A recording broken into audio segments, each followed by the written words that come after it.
Hello everyone, welcome. Today is another episode of Sunday Buys Part 8, where we buy crypto every single Sunday with a public portfolio, reviewing price points and what to buy. And today we're spending $250 between two cryptocurrencies. There's not much else to be said, but I really appreciate if you would leave a like down below, and let's get straight to buying.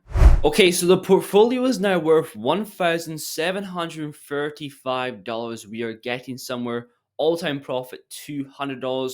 Not actual profit though. I haven't hit the sell button. It is unrealized gains. The biggest gainer is XDC, mainly due to the electronic trade documents bill and people catching on to how powerful that asset actually is. But it's pumped. It's past the 2 to 3 cent ranges. So we're going to step back from XDC for today's video. I feel like we've bought way too much QNT with this portfolio. To balance out with things, we're going to go with HBAR for many reasons.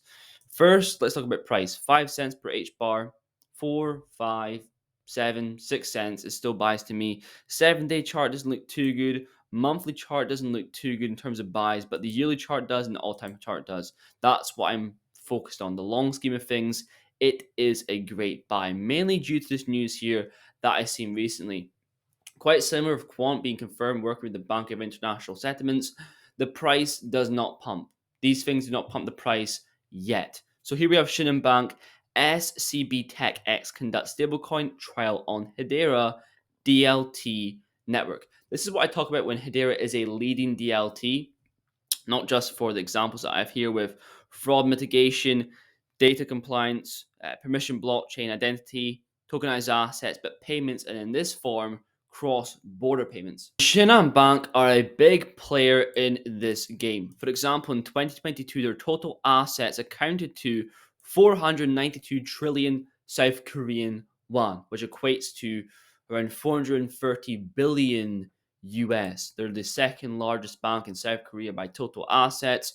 Hedera focuses on institutional value, and that's where they bring it. Also, we have here Carmel Cadet, CEO and founder of MTech, bringing forward the CBDC Innovation Kit.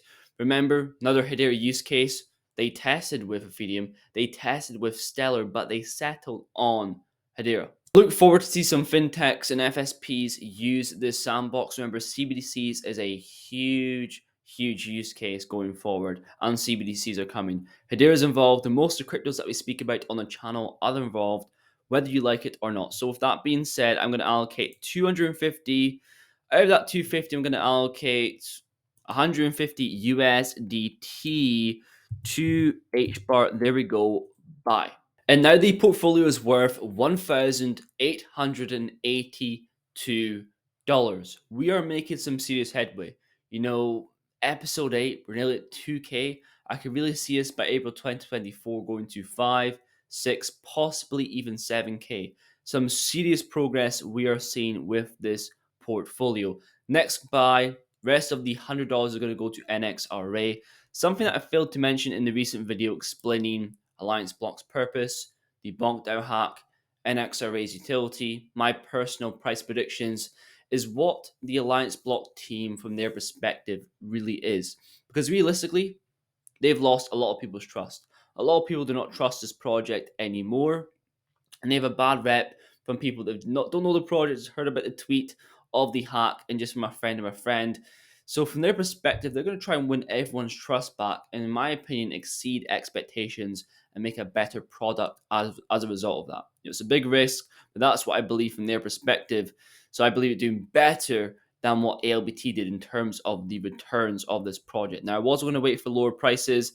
It has been pumping. It has held these 7 cent levels, but as we say, we are dollar cost averaging. And here's a little section from Forbes Advisor that I always reference back to when I'm indecisive about buying. So here we can see someone spending $100 every single month, and the share price fluctuates from anywhere from 11 all the way down to $7, and they've invested 100 every single month. Now, if he chose or she chose to spend $1,200 at once at $10 per share, they would have 120 shares. But by doing the method of spreading it out every single month, they have 125 shares. So here we have it, $100 spent on NXRA 100%. Now it is finally purchased. There it is. So it should update on the portfolio. So $1,978 we are finally sat at. Now, someone reminded me of Discord, which you should be in. Link is down below.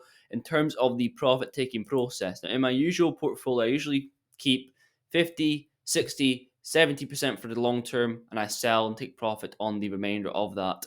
So usually at all-time high for a crypto, for example, QNT, I maybe take 10, 20% profit. But for this series, I'm looking to sell it all, not keep any, just end the series, full gains as possible. So all-time high of these cryptos, I will probably sell 50% of that bag. Playing it safe. For example, let's just say we have an average by April time of $2,000 worth of QNT, and we go to all-time high of 428. So an average of a 4x on investment, 8 grand. I would sell half of that at all-time high, and the profit would be 4K. That's my thinking. I might change the numbers, change the percentages around, but that's my thinking for this series. And that is something I've never asked before. What is your profit taking strategies? If you feel free to answer the question, let me know down below. What percentage of your bag are you planning to take profit? For example, we think about BTC and QNT. Time has shown it's very advantageous to hold a bag of that on the side to not sell. The previous lows of the QNT bear market were at the single digit price points. If you held a portion of that, 20, 10, more of that percent aside, you still be on insane gains. But for example, with HBAR, the previous bear market lows compared to the prices now are quite similar. So maybe it would be advantageous to sell it all at the top. It depends on the crypto, but let me know down below what percentage are you taking for the long term and selling for the short term. But made this fun video. Thank you very much for watching. Please leave a like down below, and I'll see you guys in the next one.